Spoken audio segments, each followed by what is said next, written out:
ಓಂ ಶಾಂತಿ. ಇಂದಿನ ಪರಮಾತ್ಮನ ಮಹಾವಾಕ್ಯ ಮುರುಳಿ ದಿನಾಂಕ 15/8/2025. ಬಾಪ್ತಾದ ಮಧುಬನ.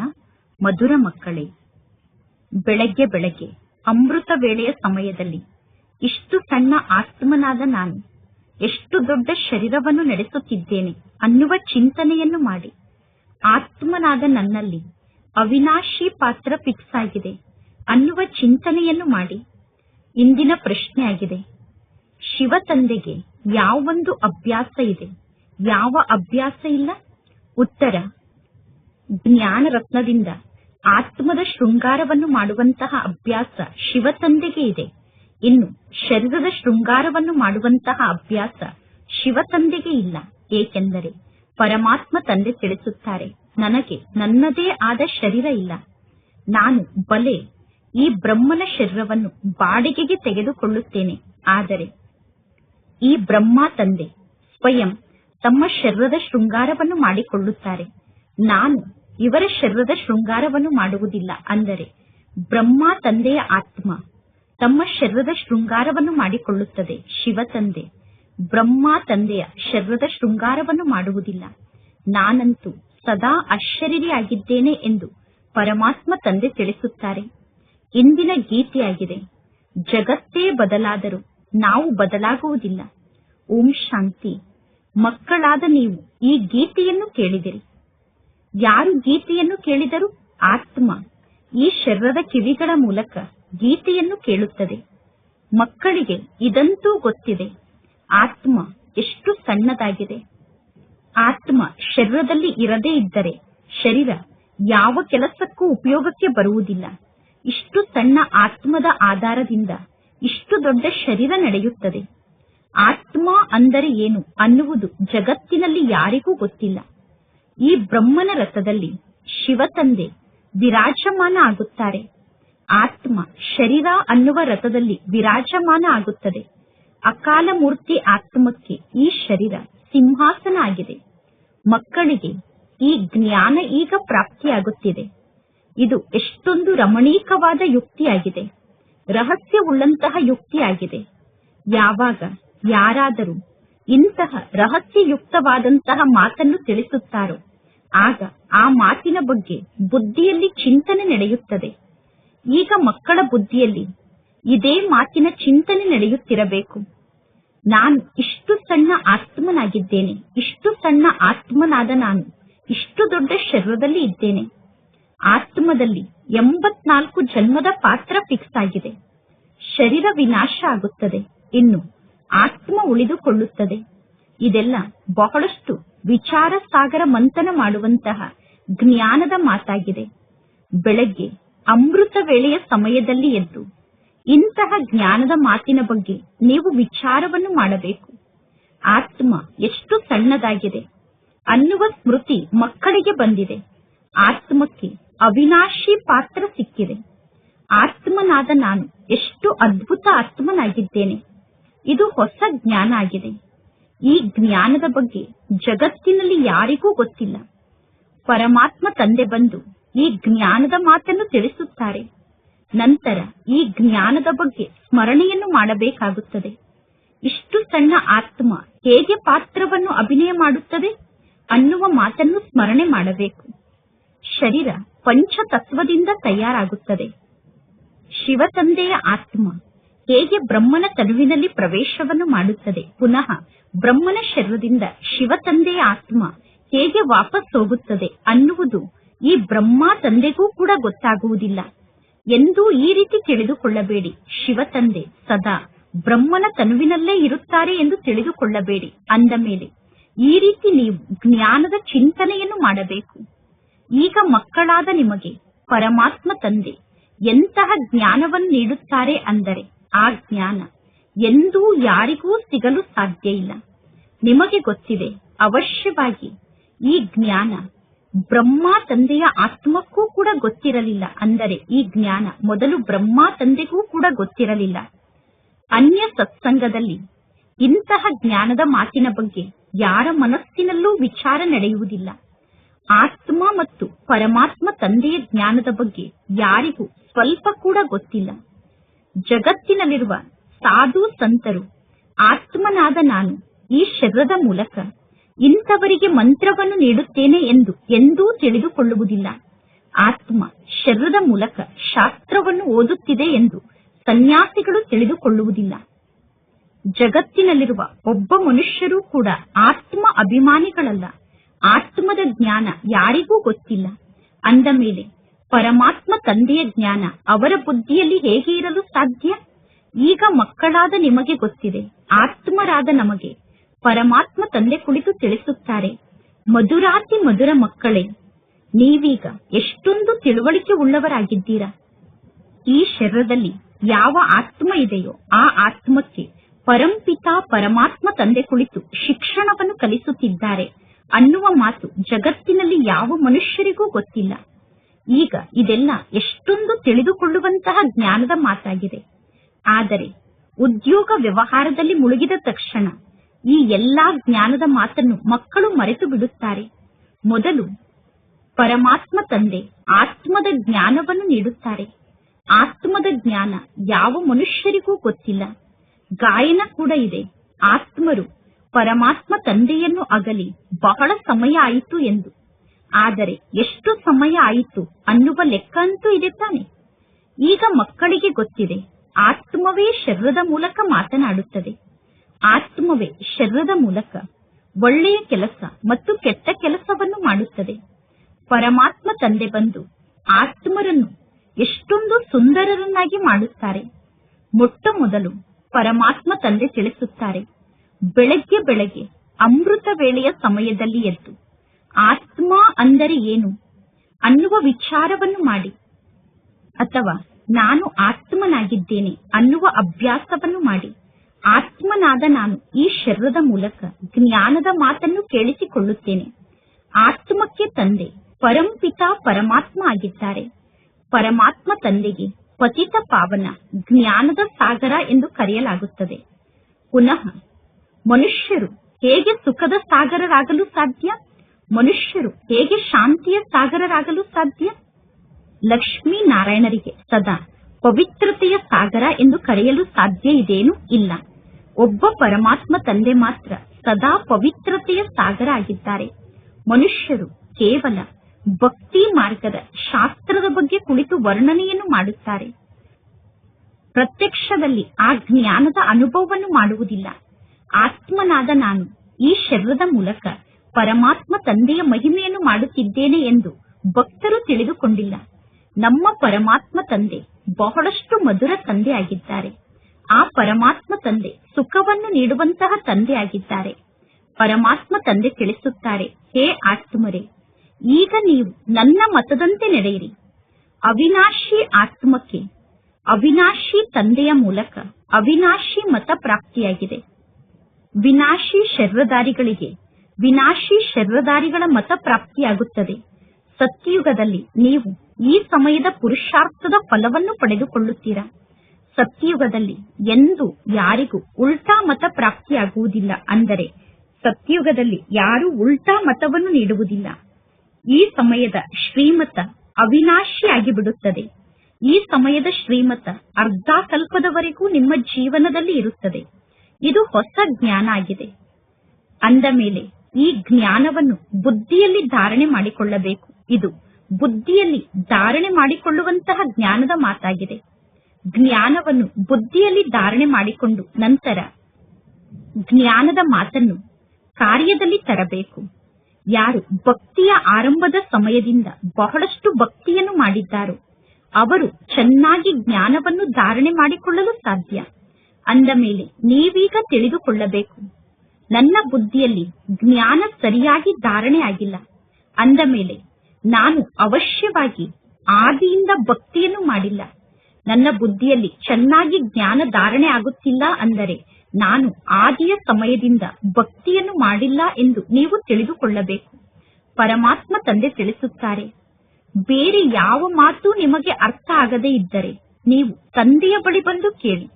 ಏಕೆಂದರೆ ಪರಮಾತ್ಮ ತಂದೆ ಅವಿನಾಶಿ ಸರ್ಜನ್ ಆಗಿದ್ದಾರೆ. ಆ ಪರಮಾತ್ಮ ತಂದೆಗೆ ಸರ್ವಶ್ರೇಷ್ಠ ತಂದೆ ಎಂದು ಕರೆಯಲಾಗುತ್ತದೆ. ಆತ್ಮ ಪವಿತ್ರ ಆಗುತ್ತದೆ. ಆತ್ಮ ಪವಿತ್ರ ಆದಾಗ ಆತ್ಮದ ಮಹಿಮೆಯನ್ನು ಮಾಡಲಾಗುತ್ತದೆ. ಆತ್ಮಕ್ಕೆ ಮಹಿಮೆ ನಡೆಯುತ್ತದೆ ಅಂದ ಮೇಲೆ ಶರೀರಕ್ಕೂ ಕೂಡ ಮಹಿಮೆ ನಡೆಯುತ್ತದೆ.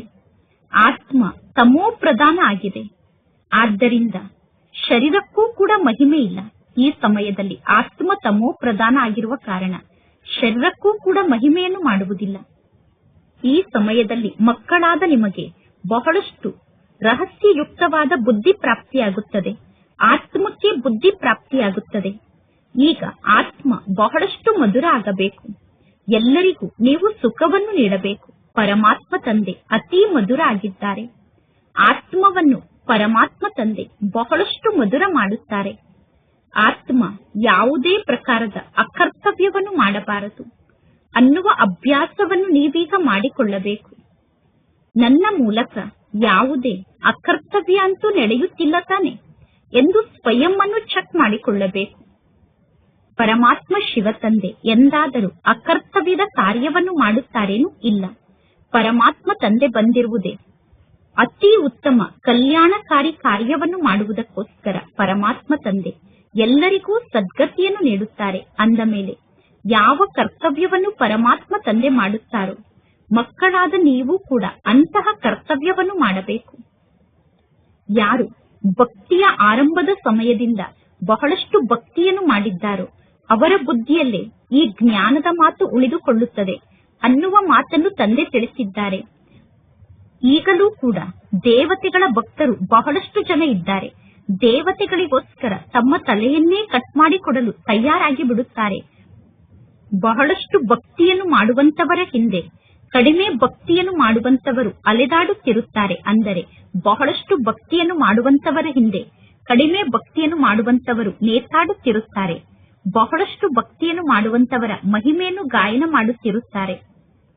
ಸ್ಥೂಲ ರೂಪದಲ್ಲಿ ಎಷ್ಟು ಭಕ್ತಿಯನ್ನು ಮಾಡುತ್ತಿದ್ದಾರೆ ಅನ್ನುವುದು ಎಲ್ಲರಿಗೂ ಕಾಣಿಸುತ್ತದೆ ತಾನೆ. ಇಲ್ಲಿ ಎಲ್ಲವೂ ಗುಪ್ತ ಆಗಿದೆ. ನಿಮ್ಮ ಬುದ್ಧಿಯಲ್ಲಿ ಸೃಷ್ಟಿಯ ಆದಿ ಮಧ್ಯ ಅಂತ್ಯದ ಸಂಪೂರ್ಣ ಜ್ಞಾನ ಇದೆ. ಈಗ ಮಕ್ಕಳಿಗೆ ಗೊತ್ತಿದೆ ಶಿವ ತಂದೆ ನಮಗೆ ಶಿಕ್ಷಣವನ್ನು ಕಲಿಸುವುದಕ್ಕೋಸ್ಕರ ಬಂದಿದ್ದಾರೆ. ನಂತರ ಪುನಃ ನಾವು ವಾಪಸ್ ಮನೆಗೆ ಹೋಗುತ್ತೇವೆ. ಎಲ್ಲಾ ಆತ್ಮರು ಪರಮಧಾಮದಿಂದ ಈ ಸೃಷ್ಟಿಗೆ ಬರುತ್ತಾರೆ.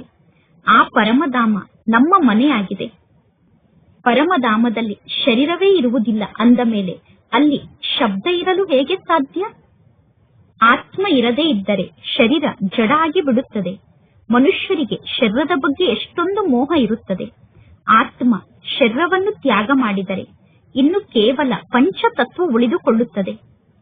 ಆ ಪಂಚತತ್ವದ ಶರೀರದ ಬಗ್ಗೆ ಎಷ್ಟೊಂದು ಪ್ರೀತಿ ಇರುತ್ತದೆ. ಪತ್ನಿ ಪತಿಯ ಚಿತೆಯ ಮೇಲೆ ಏರಲು ತಯಾರಾಗಿ ಬಿಡುತ್ತಾರೆ. ಅಂದರೆ ಪತ್ನಿ ಕೂಡ ಪತಿ ಸತ್ತಾಗ ಪತಿಯ ಚಿತೆಯ ಮೇಲೆ ಏರಿ ಶರೀರವನ್ನು ತ್ಯಾಗ ಮಾಡಲು ತಯಾರಾಗುತ್ತಾರೆ. ಅಂದ ಮೇಲೆ ಪತಿಯ ಶರೀರದ ಬಗ್ಗೆ ಪತ್ನಿಗೆ ಎಷ್ಟೊಂದು ಮೋಹ ಇರುತ್ತದೆ. ಈಗ ಇಲ್ಲಿ ನೀವು ತಿಳಿದುಕೊಂಡಿದ್ದೀರಾ, ನಾವೀಗ ನಷ್ಟಮೋಹಿಗಳಾಗಬೇಕು. ಇಡೀ ಜಗತ್ತಿನಿಂದ ನಷ್ಟಮೋಹಿಗಳಾಗಬೇಕು. ಈ ಶರೀರ ಸಮಾಪ್ತಿಯಾಗಲೇಬೇಕು. ಅಂದ ಮೇಲೆ ಈ ಶರೀರದ ಬಗ್ಗೆ ಇರುವಂತಹ ಮೋಹ ಸಮಾಪ್ತಿಯಾಗಿ ಬಿಡಬೇಕು. ಆದರೆ ಮಕ್ಕಳಿಗೆ ಬಹಳಷ್ಟು ಮೋಹ ಇರುತ್ತದೆ. ಬ್ರಾಹ್ಮಣರನ್ನು ಕರೆಸಿ ಅವರ ತನುವಿನಲ್ಲಿ ತಮ್ಮ ಸಂಬಂಧಿಗಳ ಆತ್ಮವನ್ನು ಕರೆಸಿ ಅವರಿಗೆ ಊಟವನ್ನು ಮಾಡಿಸುತ್ತಾರೆ. ಆ ಸಮಯದಲ್ಲಿ ಇಂಥವರ ಶ್ರಾದ್ದವನ್ನು ಮಾಡುತ್ತಿದ್ದೇವೆ, ಇಂಥವರ ತಿಥಿಯನ್ನು ಮಾಡುತ್ತಿದ್ದೇವೆ ಅನ್ನುವುದು ನೆನಪಿನಲ್ಲಿ ಇರುತ್ತದೆ ತಾನೆ. ಆದರೆ ಆ ಆತ್ಮ ಬಂದು ಹೇಗೆ ಊಟವನ್ನು ಮಾಡಲು ಸಾಧ್ಯ? ಮಕ್ಕಳಾದ ನೀವು ಈಗ ಈ ಎಲ್ಲಾ ಮಾತಿನಿಂದ ದೂರ ಆಗಿಬಿಡಬೇಕು.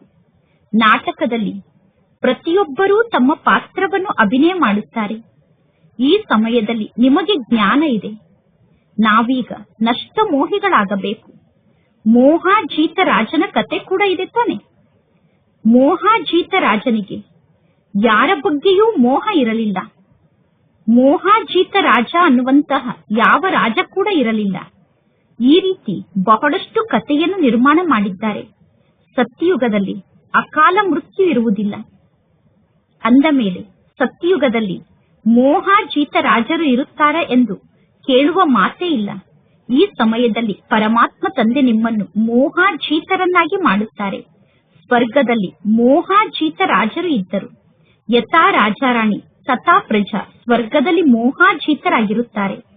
ಸ್ವರ್ಗದಲ್ಲಿ ನಷ್ಟ ಮೋಹಿಗಳ ರಾಜ್ಯದಾನಿ ಇತ್ತು.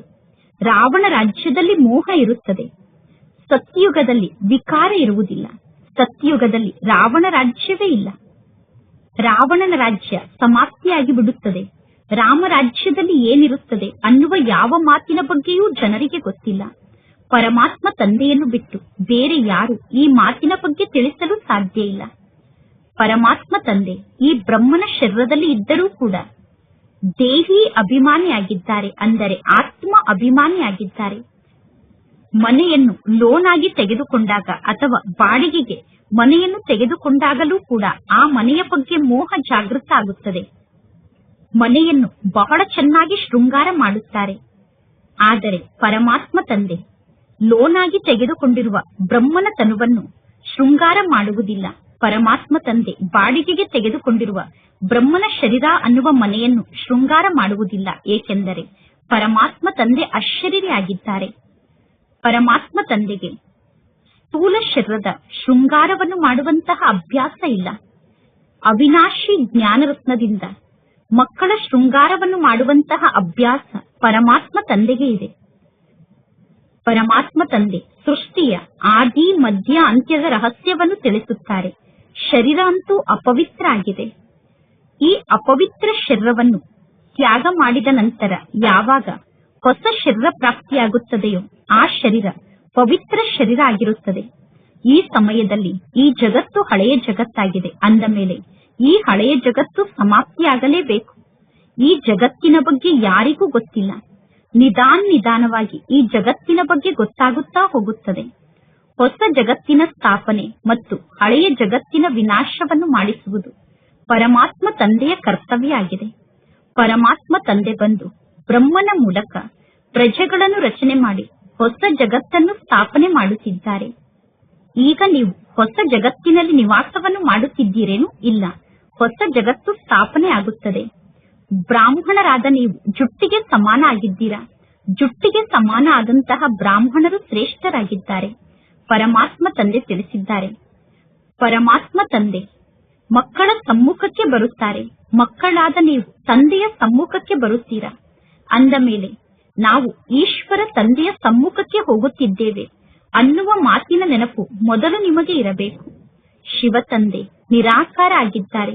ಅಂದ ಮೇಲೆ ಆ ನಿರಾಕಾರ ತಂದೆಯ ಸಮ್ಮುಖಕ್ಕೆ ನಾವು ಹೋಗುವುದು ಹೇಗೆ? ಅಂದ ಮೇಲೆ ಪರಮಾತ್ಮ ತಂದೆಯನ್ನು ನೆನಪು ಮಾಡಿ ನಂತರ ಈ ಬ್ರಹ್ಮ ತಂದೆಯ ಸಮ್ಮುಖಕ್ಕೆ ಬರಬೇಕು. ನಿಮಗೆ ಗೊತ್ತಿದೆ, ಈ ಬ್ರಹ್ಮನ ತನುವಿನಲ್ಲಿ ಶಿವ ತಂದೆ ಕುಳಿತಿದ್ದಾರೆ. ಬಲೆ ಈ ಶರೀರ ಪತಿತ ಶರೀರ ಆಗಿದೆ. ಶಿವ ತಂದೆಯನ್ನು ನೆನಪು ಮಾಡದೆ ನೀವು ಯಾವುದಾದರೂ ಕಾರ್ಯವನ್ನು ಮಾಡಿದರೆ ನಿಮಗೆ ಪಾಪ ಬರುತ್ತದೆ. ನಾವೀಗ ಶಿವ ತಂದೆಯ ಬಳಿ ಹೋಗುತ್ತಿದ್ದೇವೆ. ನಂತರ ಪುನಃ ಮುಂದಿನ ಜನ್ಮದಲ್ಲಿ ಬೇರೆ ಸಂಬಂಧಿಗಳು ನಮಗೆ ಸಿಗುತ್ತಾರೆ. ಸತ್ಯಯುಗದಲ್ಲಿ ದೇವತೆಗಳ ಮಡಿಲಿನಲ್ಲಿ ನಾವಿರುತ್ತೇವೆ. ಸತ್ಯಯುಗದಲ್ಲಿ ದೇವತೆಗಳ ಮಡಿಲಿಗೆ ಹೋಗುತ್ತೇವೆ. ಈಗ ಈಶ್ವರನ ಮಡಿಲು ನಮಗೆ ಸಿಕ್ಕಿದೆ. ಈ ಈಶ್ವರನ ಮಡಿಲು ಒಮ್ಮೆ ಮಾತ್ರ ಸಿಗುತ್ತದೆ. ಬಾಯಿಂದ ಬಾಬಾ ಎಂದು ಹೇಳುತ್ತೀರಾ. ಬಾಬಾ ನಾನೀಗ ನಿಮ್ಮವನಾಗಿದ್ದೇನೆ ಎಂದು ನೀವು ಹೇಳುತ್ತೀರಾ. ಅನೇಕ ಮಕ್ಕಳು ಇಂಥವರಿದ್ದಾರೆ. ಅವರು ಎಂದೂ ಕೂಡ ಪರಮಾತ್ಮ ತಂದೆಯನ್ನು ನೋಡಿಲ್ಲ. ಹೊರಗಡೆ ಜಗತ್ತಿನಲ್ಲೇ ಇರುತ್ತಾರೆ. ಅವರು ಶಿವ ತಂದೆಗೆ ಪತ್ರವನ್ನು ಬರೆಯುತ್ತಾರೆ. ಶಿವ ತಂದೆ ನಾನು ನಿಮ್ಮ ಮಡಿಲಿನ ಮಗು ಆಗಿದ್ದೇನೆ ಎಂದು. ಏಕೆಂದರೆ ಬುದ್ಧಿಯಲ್ಲಿ ಜ್ಞಾನ ಇದೆ ತಾನೆ. ಆತ್ಮ ಹೇಳುತ್ತದೆ ನಾನು ಶಿವ ತಂದೆಗೆ ಮಗು ಆಗಿದ್ದೇನೆ ಎಂದು. ಶಿವ ತಂದೆಗೆ ಮಗು ಆಗುವುದಕ್ಕಿಂತ ಮೊದಲು ನಾನು ಪತಿತ ವ್ಯಕ್ತಿಗಳ ಮಡಿಲಿನಲ್ಲಿ ಇದ್ದೆ, ಅಂದರೆ ಪತಿತ ಮನುಷ್ಯರ ಮಡಿಲಿನಲ್ಲಿ ಇದ್ದೆ. ಭವಿಷ್ಯದಲ್ಲಿ ನಾನು ಪವಿತ್ರ ದೇವತೆಗಳ ಮಡಿಲಿಗೆ ಹೋಗುತ್ತೇನೆ. ಸಂಗಮ ಯುಗದ ಈ ಜನ್ಮ ದುರ್ಲಭ ಜನ್ಮ ಆಗಿದೆ. ವಜ್ರ ಸಮಾನ ಜನ್ಮ ಈ ಜನ್ಮ ಆಗಿದೆ. ಈ ಸಂಗಮ ಯುಗದಲ್ಲಿ ನೀವು ವಜ್ರ ಸಮಾನ ಆಗುತ್ತೀರಾ. ನೀರಿನ ನದಿ ಮತ್ತು ನೀರಿನ ಸಮುದ್ರದ ಸಂಗಮ ಈ ಸಂಗಮ ಯುಗ ಅಲ್ಲ. ನೀರಿನ ನದಿ ಸಮುದ್ರಕ್ಕೆ ಸೇರಿ ಸಂಗಮ ಆಗುವುದಕ್ಕೂ ಈ ಸಂಗಮ ಯುಗಕ್ಕೂ ಹಗಲು ರಾತ್ರಿಯಷ್ಟು ಅಂತರ ಇದೆ. ಬ್ರಹ್ಮಪುತ್ರ ನದಿ ಬಹಳ ದೊಡ್ಡ ನದಿಯಾಗಿದೆ. ಬ್ರಹ್ಮಪುತ್ರ ನದಿ ಸಮುದ್ರಕ್ಕೆ ಹೋಗಿ ಸೇರುತ್ತದೆ. ನದಿಯ ನೀರು ಹೋಗಿ ಸಾಗರವನ್ನು ಸೇರಿಕೊಳ್ಳುತ್ತದೆ. ನೀವು ಕೂಡ ಸಾಗರನಿಂದ ಹುಟ್ಟಿರುವಂತಹ ಜ್ಞಾನದ ನದಿಗಳಾಗಿದ್ದೀರಾ. ಜ್ಞಾನದ ಸಾಗರ ಒಬ್ಬ ಶಿವ ತಂದೆ ಆಗಿದ್ದಾರೆ. ಎಲ್ಲಾ ನದಿಗಳಿಗಿಂತ ದೊಡ್ಡ ನದಿ ಬ್ರಹ್ಮಪುತ್ರ ನದಿಯಾಗಿದೆ. ಇವರಿಗೆ ಬ್ರಹ್ಮ ಎಂದು ಹೆಸರನ್ನು ಇಡಲಾಗಿದೆ. ಸಾಗರ ಮತ್ತು ನದಿಯ ಎಷ್ಟು ದೊಡ್ಡ ಮೇಳ ನಡೆಯುತ್ತದೆ. ನಿಮಗೆ ಗೊತ್ತಿದೆ ನದಿ ಎಲ್ಲಿಂದ ಹುಟ್ಟುತ್ತದೆ ಎಂದು. ಸಮುದ್ರದಿಂದ ನದಿ ಹುಟ್ಟುತ್ತದೆ. ನಂತರ ಪುನಃ ಸಮುದ್ರದಲ್ಲೇ ಹೋಗಿ ನದಿ ಸೇರಿಕೊಳ್ಳುತ್ತದೆ. ಸಮುದ್ರದಿಂದ ಮಧುರವಾದ ನೀರನ್ನು ಸೆಳೆದುಕೊಳ್ಳುತ್ತಾರೆ. ಅಂದರೆ ಸಮುದ್ರದಿಂದ ಸಿಹಿಯಾದ ನೀರನ್ನು ತೆಗೆದುಕೊಳ್ಳುತ್ತಾರೆ. ಸಮುದ್ರದ ಮಗು ಅಂದರೆ ನದಿಯಾಗಿದೆ. ಸಮುದ್ರದ ಮಗು ಆದಂತಹ ನದಿ ಪುನಃ ಸಮುದ್ರದಲ್ಲಿ ಹೋಗಿ ಸೇರಿಕೊಳ್ಳುತ್ತದೆ. ನೀವು ಕೂಡ ಜ್ಞಾನದ ಸಾಗರ್ನಿಂದ ಹುಟ್ಟಿದ್ದೀರಾ. ಪುನಃ ನೀವೆಲ್ಲರೂ ಜ್ಞಾನದ ಸಾಗರ್ನ ಬಳಿ ಹೋಗುತ್ತೀರಾ. ಪರಮಾತ್ಮ ತಂದೆ ಪರಮಧಾಮದಲ್ಲಿ ಇರುತ್ತಾರೆ. ಆತ್ಮರಾದ ನೀವು ಕೂಡ ಪರಮಧಾಮದಲ್ಲೇ ಇರುತ್ತೀರಾ. ಜ್ಞಾನದ ಸಾಗರ ಆದಂತಹ ಪರಮಾತ್ಮ ತಂದೆ ಬಂದು ನಿಮ್ಮನ್ನು ಪವಿತ್ರರನ್ನಾಗಿ ಮಾಡುತ್ತಾರೆ, ಮಧುರರನ್ನಾಗಿ ಮಾಡುತ್ತಾರೆ. ಈಗ ಆತ್ಮ ಏನು ಉಪ್ಪಿನ ಸಮಾನ ಆಗಿದೆಯೋ, ಉಪ್ಪಿನ ಸಮಾನ ಆಗಿರುವ ಆತ್ಮವನ್ನು ಮಧುರ ಆತ್ಮವನ್ನಾಗಿ ಮಾಡುತ್ತಾರೆ. ಪಂಚವಿಕಾರ ಅನ್ನುವ ಚೀಚಿ ಉಪ್ಪು ನಿಮ್ಮಲ್ಲಿ ಸೇರಿಕೊಂಡಿದೆ. ಅಂದ ಮೇಲೆ ನೀವೀಗ ತಮೋ ಪ್ರಧಾನರಿಂದ ಸತೋ ಪ್ರಧಾನರಾಗುತ್ತೀರಾ. ಪರಮಾತ್ಮ ತಂದೆ ಬಹಳಷ್ಟು ಪುರುಷಾರ್ಥವನ್ನು ಮಾಡಿಸುತ್ತಾರೆ. ನೀವು ಎಷ್ಟೊಂದು ಸತೋ ಪ್ರಧಾನ ಆತ್ಮರಾಗಿದ್ದೀರಿ. ನೀವು ಸ್ವರ್ಗದಲ್ಲಿ ನಿವಾಸವನ್ನು ಮಾಡುತ್ತಿದ್ದೀರಿ. ನೀವೀಗ ಸಂಪೂರ್ಣ ಚೀಚಿ ಕೊಳಕಾಗಿ ಬಿಟ್ಟಿದ್ದೀರಾ. ರಾವಣ ನಿಮ್ಮನ್ನು ಎಷ್ಟೊಂದು ಕನಿಷ್ಠರನ್ನಾಗಿ ಮಾಡಿದ್ದಾನೆ. ಭಾರತದ ಬಗ್ಗೆ ಗಾಯನ ಕೂಡ ಇದೆ. ನಿಮ್ಮ ಜನ್ಮ ವಜ್ರ ಸಮಾನ ಅಲೌಕಿಕ ಜನ್ಮ ಎಂದು ಭಾರತದ ನಿವಾಸಿಗಳ ಬಗ್ಗೆ ಗಾಯನವನ್ನು ಮಾಡಲಾಗುತ್ತದೆ. ಪರಮಾತ್ಮ ತಂದೆ ತಿಳಿಸುತ್ತಾರೆ, ನೀವು ಕವಡೆಯ ಹಿಂದೆ ಹೋಗಿ ಏಕೆ ದುಃಖಿಗಳಾಗುತ್ತೀರಾ? ಕವಡೆಯ ಹಿಂದೆ ಹೋಗಿ ನೀವೇಕೆ ಸುಸ್ತಾಗುತ್ತೀರಾ? ನಿಮಗೆ ಜಾಸ್ತಿ ಕವಡೆಯ ಅವಶ್ಯಕತೆ ಇಲ್ಲ. ಅಂದರೆ ಜಾಸ್ತಿ ಸ್ಥೂಲ ಹಣದ ಅವಶ್ಯಕತೆ ಇಲ್ಲ. ಬಡವರು ತಕ್ಷಣ ಈ ಜ್ಞಾನದ ಮಾತನ್ನು ಅರ್ಥ ಮಾಡಿಕೊಳ್ಳುತ್ತಾರೆ. ಶ್ರೀಮಂತರು ಹೇಳುತ್ತಾರೆ, ನಮ್ಮ ಪಾಲಿಗೆ ಇದೇ ಸ್ವರ್ಗ ಆಗಿದೆ ಎಂದು. ಈಗ ಮಕ್ಕಳಾದ ನಿಮಗೆ ಗೊತ್ತಿದೆ ಎಷ್ಟೆಲ್ಲಾ ಮನುಷ್ಯರು ಜಗತ್ತಿನಲ್ಲಿ ಇದ್ದಾರೋ ಈ ಸಮಯದಲ್ಲಿ ಎಲ್ಲರ ಜನ್ಮ ಕವಡೆಯ ಸಮಾನ ಜನ್ಮ ಆಗಿದೆ. ಮೊದಲು ನಾವು ಕೂಡ ಕವಡೆಯ ಸಮಾನ ಆಗಿದ್ದೆವು. ಈಗ ಪರಮಾತ್ಮ ತಂದೆ ನಮ್ಮನ್ನು ಎಷ್ಟು ಶ್ರೇಷ್ಠರನ್ನಾಗಿ ಮಾಡುತ್ತಾರೆ. ಗುರಿ ಉದ್ದೇಶ ಅಂತೂ ಸಮ್ಮುಖದಲ್ಲಿ ಇದೆ ತಾನೆ. ನಾವೀಗ ನರನಿಂದ ನಾರಾಯಣ ಆಗುತ್ತೇವೆ. ಭಾರತ ಈಗ ಕವಡೆಯ ಸಮಾನ ಕಂಗಾಲಾಗಿದೆ. ಭಾರತದ ನಿವಾಸಿಗಳು ನಾವು ಕಂಗಾಲಾಗಿದ್ದೇವೆ ಎಂದು ತಿಳಿದುಕೊಂಡಿಲ್ಲ. ಈ ಸಮಯದಲ್ಲಿ ನೀವೆಲ್ಲರೂ ಸಾಧಾರಣ ಆತ್ಮರಾಗಿದ್ದೀರಾ, ಅಬಲೆಯರಾಗಿದ್ದೀರಾ. ಯಾರಾದರೂ ದೊಡ್ಡ ವ್ಯಕ್ತಿಯಾಗಿದ್ದರೆ ಅವರಿಗೆ ಇಲ್ಲಿ ಬಂದು ಎಲ್ಲರ ಜೊತೆಗೂ ಕುಳಿತು ಜ್ಞಾನವನ್ನು ಕೇಳಲು ಮನಸ್ಸಾಗುವುದಿಲ್ಲ. ಎಲ್ಲಿ ದೊಡ್ಡ ದೊಡ್ಡ ವ್ಯಕ್ತಿಗಳು, ಗುರುಗಳು ಮತ್ತು ಸನ್ಯಾಸಿಗಳು ಇರುತ್ತಾರೋ ಅಂತಹ ದೊಡ್ಡ ದೊಡ್ಡ ಸಭೆಗೆ ದೊಡ್ಡ ವ್ಯಕ್ತಿಗಳು ಹೋಗಿ ಕುಳಿತುಕೊಳ್ಳುತ್ತಾರೆ. ಪರಮಾತ್ಮ ತಂದೆ ತಿಳಿಸುತ್ತಾರೆ, ನಾನು ಬಡವರ ಬಂಧು ಆಗಿದ್ದೇನೆ. ಪರಮಾತ್ಮ ತಂದೆ ತಿಳಿಸುತ್ತಾರೆ, ಭಗವಂತ ಬಡವರ ರಕ್ಷಣೆಯನ್ನು ಮಾಡುತ್ತಾರೆ ಎಂದು ಎಲ್ಲರೂ ಹೇಳುತ್ತಾರೆ ತಾನೆ. ಈಗ ನಿಮಗೆ ಗೊತ್ತಿದೆ ನಾವು ಎಷ್ಟೊಂದು ಶ್ರೀಮಂತರಾಗಿದ್ದೆವು. ಈಗ ಪುನಃ ಶ್ರೀಮಂತರಾಗುತ್ತೇವೆ. ಪರಮಾತ್ಮ ತಂದೆ ನೀವೀಗ ಪದುಮಾ ಪದಂಪತಿ ಆಗುತ್ತೀರಾ ಎಂದು ನಿಮಗೆ ಪತ್ರವನ್ನು ಬರೆಯುತ್ತಾರೆ. ಸತ್ಯಯುಗದಲ್ಲಿ ಯಾವುದೇ ಪ್ರಕಾರದ ಹೊಡೆದಾಟ ಇರುವುದಿಲ್ಲ. ಈ ಕಲಿಯುಗದಲ್ಲಿ ನೋಡಿ, ಹಣಕ್ಕೋಸ್ಕರ ಎಷ್ಟೊಂದು ಹೊಡೆದಾಡುತ್ತಾರೆ. ಕಲಿಯುಗದಲ್ಲಿ ಎಷ್ಟೊಂದು ಲಂಚ ಸಿಗುತ್ತದೆ. ಕಲಿಯುಗದಲ್ಲಿ ಲಂಚವನ್ನು ತೆಗೆದುಕೊಳ್ಳುತ್ತಾರೆ. ಮನುಷ್ಯರಿಗೆ ಹಣ ಅಂತೂ ಬೇಕು ತಾನೆ. ಈಗ ಮಕ್ಕಳಿಗೆ ಗೊತ್ತಿದೆ ಪರಮಾತ್ಮ ತಂದೆ ನಮ್ಮ ಖಜಾನೆಯನ್ನು ಭರ್ಪೂರ್ ಮಾಡುತ್ತಾರೆ. ಅರ್ಧ ಕಲ್ಪಕ್ಕೋಸ್ಕರ ನಮಗೆ ಎಷ್ಟು ಧನ ಸಂಪತ್ತು ಬೇಕು ಅಷ್ಟು ಧನ ಸಂಪತ್ತನ್ನು ತಂದೆ ನೀಡುತ್ತಾರೆ. ಅರ್ಧ ಕಲ್ಪಕ್ಕೋಸ್ಕರ ನಿಮಗೆ ಎಷ್ಟು ಧನ ಸಂಪತ್ತು ಬೇಕು ಅಷ್ಟು ಧನ ಸಂಪತ್ತನ್ನು ತೆಗೆದುಕೊಳ್ಳಿ ಎಂದು ತಂದೆ ಹೇಳುತ್ತಾರೆ. ಆದರೆ ಈಗ ನೀವು ಸಂಪೂರ್ಣ ಪುರುಷಾರ್ಥವನ್ನು ಮಾಡಿ ತಪ್ಪನ್ನು ಮಾಡಬೇಡಿ. ಮಾತ್ಪಿತಾರನ್ನು ಅನುಕರಣೆ ಮಾಡಿ, ಅಂದರೆ ಫಾಲೋ ಫಾದರ್ ಎಂದು ಹೇಳಲಾಗುತ್ತದೆ. ತಂದೆಯನ್ನು ಅನುಕರಣೆ ಮಾಡಿ, ಆಗ ನೀವು ಸತ್ಯುಗಕ್ಕೆ ಹೋಗಿ ಈ ರೀತಿ ದೇವತೆಗಳಾಗುತ್ತೀರಾ. ನರನಿಂದ ನಾರಾಯಣ ಆಗುವಂತಹ ದೊಡ್ಡ ಪರೀಕ್ಷೆ ಇದಾಗಿದೆ. ನಾರಿಯಿಂದ ಲಕ್ಷ್ಮಿ ಆಗುವ ಬಹಳ ದೊಡ್ಡ ಪರೀಕ್ಷೆ ಈ ಪರೀಕ್ಷೆ ಆಗಿದೆ. ಈ ಪರೀಕ್ಷೆಯಲ್ಲಿ ಸ್ವಲ್ಪ ಕೂಡ ತಪ್ಪನ್ನು ಮಾಡಬಾರದು. ಪರಮಾತ್ಮ ತಂದೆ ಶ್ರೀಮತವನ್ನು ನೀಡುತ್ತಾರೆ ಅಂದ ಮೇಲೆ ಆ ಶ್ರೀಮತದಂತೆ ನಡೆಯಬೇಕು. ಕಾಯಿದೆ ಮತ್ತು ಕಾನೂನನ್ನು ಉಲ್ಲಂಘನೆ ಮಾಡಬಾರದು. ಈಶ್ವರನ ಕಾಯ್ದೆಯ ಉಲ್ಲಂಘನೆಯನ್ನು ಮಾಡಬಾರದು. ಶ್ರೀಮತದ ಆಧಾರದಿಂದ ನೀವು ಶ್ರೀ ಅಂದರೆ ಶ್ರೇಷ್ಠರಾಗುತ್ತೀರಾ. ಗುರಿ ಬಹಳ ದೊಡ್ಡದಾಗಿದೆ. ಪ್ರತಿದಿನ ನಿಮ್ಮ ಲೆಕ್ಕವನ್ನು ಇಡಿ, ಚಾರ್ಟ್ ಅನ್ನು ಇಡಿ. ಎಷ್ಟು ಲಾಭ ಆಯಿತು ಮತ್ತು ಎಷ್ಟು ನಷ್ಟ ಆಯಿತು ಅನ್ನುವ ಚಾರ್ಟ್ ಅನ್ನು ಇಡಿ. ಇಡೀ ದಿನದಲ್ಲಿ ಎಷ್ಟು ಸಮಯ ಪರಮಾತ್ಮ ತಂದೆಯನ್ನು ನೆನಪು ಮಾಡಿದೆ, ಎಷ್ಟು ಜನರಿಗೆ ನಾನು ಮಾರ್ಗವನ್ನು ತೋರಿಸಿದೆ ಎಂದು ನೋಡಿಕೊಳ್ಳಿ. ನೀವೀಗ ಅಂಧರಿಗೆ ಊರುಗೋಲಾಗಿದ್ದೀರಾ. ನಿಮಗೆ ಜ್ಞಾನದ ಮೂರನ್ನೇತ್ರ ಪ್ರಾಪ್ತಿಯಾಗುತ್ತದೆ. ಒಳ್ಳೆಯದು. ಮಧುರಾತಿ ಮಧುರ ಅಗಲಿ ಹೋಗಿ ಮರಳಿ ಸಿಕ್ಕಿರುವ ಮಕ್ಕಳ ಪ್ರತಿ ಮಾಸ್ಪಿತಾ ಬಾಪ್ತಾದರವರ ನೆನಪು, ಪ್ರೀತಿ ಹಾಗೂ ಸುಪ್ರಭಾತ. ಆತ್ಮಿಕ ಮಕ್ಕಳಿಗೆ ಆತ್ಮಿಕ ತಂದೆಯ ನಮಸ್ತೆ. ಆತ್ಮಿಕ ತಂದೆಗೆ ಆತ್ಮಿಕ ಮಕ್ಕಳ ನೆನಪು, ಪ್ರೀತಿ ಹಾಗೂ ನಮಸ್ತೆ ನಮಸ್ತೆ ನಮಸ್ತೆ. ಧಾರಣೆಗೋಸ್ಕರ ಮುಖ್ಯ ಸಾರ. ಫಸ್ಟ್ ಪಾಯಿಂಟ್, ಹೇಗೆ ಪರಮಾತ್ಮ ತಂದೆ ಮಧುರ ತಂದೆಯಾಗಿದ್ದಾರೋ ಅದೇ ರೀತಿ ನೀವು ಕೂಡ ಮಧುರರಾಗಿ ಎಲ್ಲರಿಗೂ ಸುಖವನ್ನು ನೀಡಬೇಕು. ನೀವೀಗ ಯಾವುದೇ ಪ್ರಕಾರದ ಅಕರ್ತವ್ಯದ ಕಾರ್ಯವನ್ನು ಮಾಡಬಾರದು. ಅತಿ ಉತ್ತಮ ಕಲ್ಯಾಣದ ಕಾರ್ಯವನ್ನೇ ಮಾಡಬೇಕು. ಸೆಕೆಂಡ್ ಪಾಯಿಂಟ್, ಕವಡೆಯ ಹಿಂದೆ ಹೋಗಿ ಸುಸ್ತಾಗಬಾರದು. ಅಂದರೆ ಸ್ಥೂಲ ಸಂಪತ್ತು ಅನ್ನುವ ಕವಡೆಯ ಹಿಂದೆ ಹೋಗಿ ದುಃಖಿಗಳಾಗಬಾರದು. ಪುರುಷಾರ್ಥವನ್ನು ಮಾಡಿ ನಿಮ್ಮ ಜೀವನವನ್ನು ವಜ್ರ ಸಮಾನ ಮಾಡಿಕೊಳ್ಳಬೇಕು. ತಪ್ಪನ್ನು ಮಾಡಬಾರದು. ಇಂದಿನ ವರದಾನ ಆಗಿದೆ.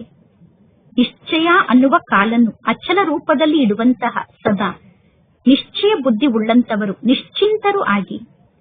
ಬಹಳ ದೊಡ್ಡ ಕಾಯಿಲೆ ಅಂದರೆ ಚಿಂತೆಯಾಗಿದೆ. ಚಿಂತೆ ಅತಿ ದೊಡ್ಡ ಕಾಯಿಲೆ ಆಗಿದೆ. ಯಾವ ಡಾಕ್ಟರ್ಗಳ ಬಳಿಯೂ ಚಿಂತೆ ಅನ್ನುವ ಕಾಯಿಲೆಗೆ ಔಷಧಿ ಇಲ್ಲ.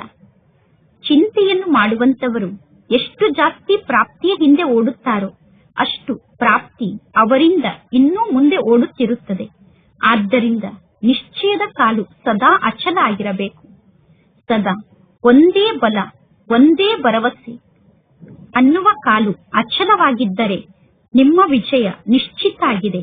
ವಿಜಯ ನಿಶ್ಚಿತ ಆಗಿದೆ ಅಂದ ಮೇಲೆ ನೀವು ಸದಾ ನಿಶ್ಚಿಂತರಾಗಿ ಇರುತ್ತೀರಾ. ವಿಜಯ ಫಿಕ್ಸ್ ಆಗಿದೆ. ಆದ್ದರಿಂದ ಸದಾ ನೀವು ನಿಶ್ಚಿಂತರಾಗಿದ್ದೀರಾ. ಮಾಯೆ ನಿಶ್ಚಯದ ಕಾಲನ್ನು ಅಲುಗಾಡಿಸುವುದಕ್ಕೋಸ್ಕರ ಭಿನ್ನ ಭಿನ್ನ ರೂಪದಲ್ಲಿ ಬರುತ್ತದೆ. ಆದರೆ ಮಾಯೆ ಬೇಕಾದರೆ ಅಲುಗಾಡಲಿ, ನಿಮ್ಮ ನಿಶ್ಚಯದ ಕಾಲು ಅಲುಗಾಡಬಾರದು. ಆಗ ನಿಮಗೆ ನಿಶ್ಚಿಂತರಾಗಿರುವಂತಹ ವರದಾನ ಪ್ರಾಪ್ತಿಯಾಗುತ್ತದೆ. ಇಂದಿನ ಸ್ಲೋಗನ್ ಆಗಿದೆ, ಪ್ರತಿಯೊಬ್ಬರ ವಿಶೇಷತೆಯನ್ನು ನೋಡುತ್ತಾ ಹೋಗಿ, ಆಗ ನೀವು ವಿಶೇಷ ಆತ್ಮರಾಗುತ್ತೀರಾ. ಇಂದಿನ ಅವ್ಯಕ್ತ ಸೂಚನೆಯಾಗಿದೆ, ಸಹಜ ಯೋಗಿಗಳಾಗಬೇಕು ಎಂದು ಬಯಸಿದರೆ ಪರಮಾತ್ಮ ತಂದೆಯ ಪ್ರೀತಿಯ ಅನುಭವವನ್ನು ಮಾಡಿ. ಗೋಪ ಗೋಪಿಕೆಯರ ಚರಿತ್ರೆಯ ಬಗ್ಗೆ ಗಾಯನ ಇದೆ. ಗೋಪ ಗೋಪಿಕೆಯರಾದ ನಿಮ್ಮ ಚರಿತ್ರೆಯ ಬಗ್ಗೆ ಗಾಯನ ಇದೆ.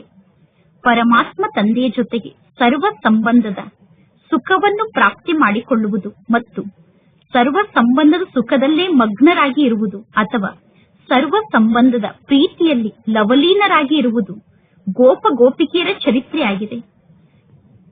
ಯಾವಾಗ ಯಾರಾದರೂ ಅತಿ ಸ್ನೇಹದಿಂದ ಮಿಲನವನ್ನು ಮಾಡುತ್ತಾರೋ ಆ ಸಮಯದಲ್ಲಿ ಸ್ನೇಹದಿಂದ ಮಿಲನವನ್ನು ಮಾಡುವ ಕಾರಣ ಬಾಯಿಂದ ಯಾವ ಶಬ್ದ ಬರುತ್ತದೆ ಅಂದರೆ ಒಬ್ಬರು ಇನ್ನೊಬ್ಬರ ಸ್ನೇಹದಲ್ಲಿ ಸಮಾವೇಶ ಆಗಿದ್ದೇವೆ, ಅಂದರೆ ಇಬ್ಬರೂ ಸೇರಿ ಒಂದಾಗಿ ಬಿಟ್ಟಿದ್ದೇವೆ ಅನ್ನುವ ಶಬ್ದ ಬರುತ್ತದೆ. ಅಂದ ಮೇಲೆ ಪರಮಾತ್ಮ ತಂದೆಯ ಸ್ನೇಹದಲ್ಲಿ ಸಮಾವೇಶ ಆಗಿಬಿಡಿ. ಅಂದರೆ ತಂದೆಯ ಸ್ನೇಹದಲ್ಲಿ ಸಮಾವೇಶ ಆಗಿ ತಂದೆಯ ಸಮಾನ ಸ್ವರೂಪ ಆಗಿಬಿಟ್ಟಿದ್ದೇವೆ ಎಂದು ನಿಮಗೆ ಅನುಭವ ಆಗಬೇಕು. ಒಳ್ಳೆಯದು. ಓಂ ಶಾಂತಿ.